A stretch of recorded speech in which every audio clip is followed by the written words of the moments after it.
Local চিকেনৰ সৈতে মানিমুনি খাইছেনে? খোৱা নাই যদি খাই চাব। বহুত বেছি সোৱাদ আৰু স্বাস্থ্যৰ কাৰণেও বহুত বেছি উপকাৰী।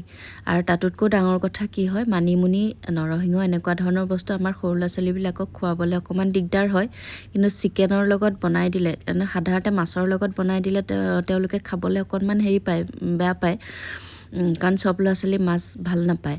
সেইটো কাৰণে চিকেনৰ লগত বনাই দিলে তেওঁলোকে খাবলৈ বাধ্য, কাৰণ কিয় চিকেনটোতো তেওঁলোকৰ ফেভৰেট হয়। চিকেন বুলি নহয়, যিকোনো মাংস তেওঁলোকৰ ফেভৰেট হয়। এয়া মই ধুনীয়াকৈ ধুই মেলি ল'লোঁ চিকেনটো, লোকেল চিকেন। বেছি ডাঙৰ নহয়, গোটাকৈ আছিলে 600 গ্ৰাম, কাটি কুটি 350 গ্ৰাম ওলাইছে। তাতে মই মানিমুনিখিনিও ধুনীয়াকৈ ধুই বাছি কুচি ল'লোঁ।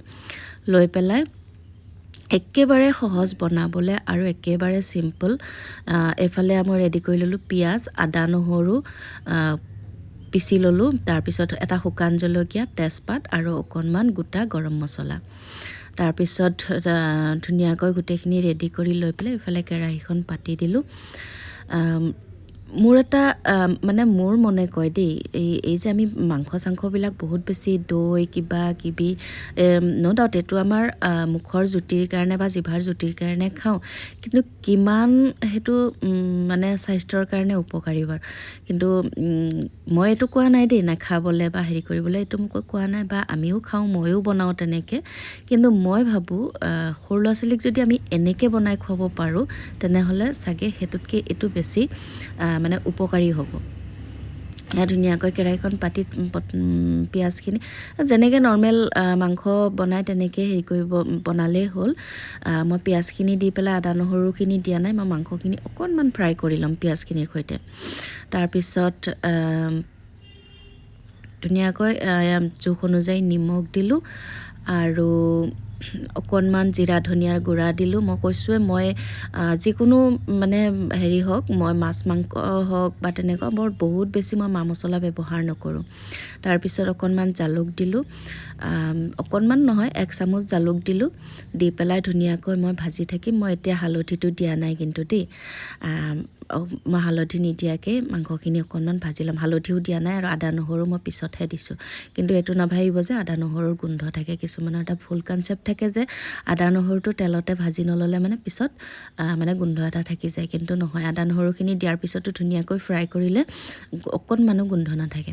তাৰপিছত মই এতিয়া হালধি দিলোঁ, মাংসখিনি অলপমান ফ্ৰাই হোৱাৰ পিছত দি পেলাই ধুনীয়াকৈ ফ্ৰাই কৰি থাকিম ইয়াৰ পৰা এটা তেল ওলোৱালৈকে। তাৰপিছত মই দুটা দিছোঁ বিলাহী, সৰু সৰু বিলাহী মই দুটা এনেকৈ ধুনীয়াকৈ কাটি দিলোঁ।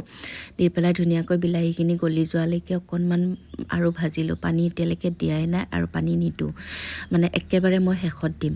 তাৰপিছত এইখিনি ভাজি হৈ গৈছে, প্ৰায় হৈছেগৈ আৰু এতিয়া মই দি দিম ইয়াতে এয়া পিচি ৰখা মানিমুনিখিনি ধুনীয়াকৈ দি পেলাই এই মানিমুনিখিনি দিয়াৰ পিছতো মই 2-3 মিনিটমান ভাজিম। মানে মানিমুনিখিনি অকণমান ভাজা যাব, তেতিয়া মই এনেকৈ 2-3 মিনিটমান ভাজি যেতিয়া মানিমুনিৰ মানে কালাৰটো চেঞ্জ হ'ব নহয়, মাংসখিনিৰো কালাৰ এটা চেঞ্জ হ'ব, সেই কালাৰটো চেঞ্জ হোৱাৰ পিছত মই কি কৰিম, এয়া দেখিছেনে কালাৰটো চেঞ্জ হৈ আহিছে, মানিমুনিখিনিৰ কালাৰটো চেঞ্জ হৈ আহিছে। এতিয়া ধুনীয়াকৈ অকণমান কেৰাহীত তলত লাগি যোৱা যেন হৈছে মানে, আৰু তেলটো ধুনীয়াকৈ নিগৰি ওলাই আহিছে। এতিয়া মই ইয়াতে কি কৰিম, পানী দিম। পানী দি দিলোঁ। আৰু কি হয় জানেনে, পানী মই অকণকৈ দি নাথাকোঁ, মই পানী একেবাৰে দি দিওঁ আৰু পূৰা উতলিবলৈ দিওঁ। মই মাছ হওক মাংস হওক মই এনেকৈয়ে বনাওঁ, অকণকৈ দি নাথাকোঁ। এয়া মোৰ ফাইনেলি ৰেডি হৈ গ'ল মানিমুনি লোকেল চিকেন জালুকীয়া। গতিকে খাই চাবচোন বনাই, নাই খোৱা যদি এতিয়া প্ৰায় পায়েই মানিমুনি। গতিকে ধন্যবাদ ভিডিঅ'টো শেষলৈকে চোৱাৰ বাবে। কেনেকুৱা লাগিলে ভিডিঅ'টো জনাব। যদি এনেকুৱা ধৰণৰ ভিডিঅ' চাই ভাল পায় তেনেহ'লে কাইণ্ডলি মানে প্ৰফাইলটো ফ'ল' কৰি ৰাখিব, যিসকলে নতুনকৈ চাই আছে। আৰু যিসকলে আগৰ পৰা চাই আছে তেওঁলোকে যদিও ফ'ল' কৰা নাই তেনেহ'লে প্লিজ ফ'ল' কৰি দিব। আৰু ধন্যবাদ আকৌ এবাৰ। লগ পাম অন্য এটি নতুন ভিডিঅ'ৰ সৈতে। আজিলৈ বাই বাই। আৰু এটা কথা জানেনে, মানিমুনিখিনি প্ৰথমতে দেখোঁতে মোৰ ছোৱালীয়ে চি বুলি কৈছিলে, কিন্তু পিছত তাইহে জোল খুজি খুজি বেছিকৈ খালে, গম পায়নে?